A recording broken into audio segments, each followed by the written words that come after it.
একটি আপেল থেকে কিভাবে আপেল গাছ তৈরি করবেন, এইভাবে একটা ডিম নেবেন, ডিমটা ভেঙে এইখানে লাড়া দিয়ে মিশিয়ে মাটির সাথে মিশিয়ে তারপর টুথপেস্ট দেবেন। এই যে একটা আপেলের উপরে টুথপেস্ট একটু লাগিয়ে তারপর মাটি চারদিকে ভালোভাবে দিয়ে দিবেন, একটু ভালো করে পানি দেবেন, কিছুদিন এভাবে রেখে দেবেন, 6-7 এক সপ্তাহ এইভাবে ডেকে রাখবেন।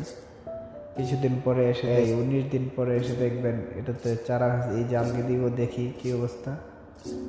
এই যে দেখেন চারা গেছে আপেলে। এই আপেল গাছটির মাটিগুলো একটু পরিষ্কার করে পানি টানি দিয়ে দিবেন, তারপর আপেল গাছটি উঠাই ফেলবেন এখান থেকে। এই যে দেখুন আপেল গাছের কি শিকড় দিয়েছে, অনেক সুন্দর শিকড় হয়ে। তারপর এই যে এখানে মাটি করে সুন্দরভাবে জৈব সার বা কীটনাশক দিয়ে গাছটাকে লাগিয়ে দেবেন এখানে। এই যে সুন্দর করে চারপাশ মাটি দিয়ে সুন্দরভাবে পানি দেবেন। এই দেখুন কি সুন্দর আপেল ধরে গেছে গাছে।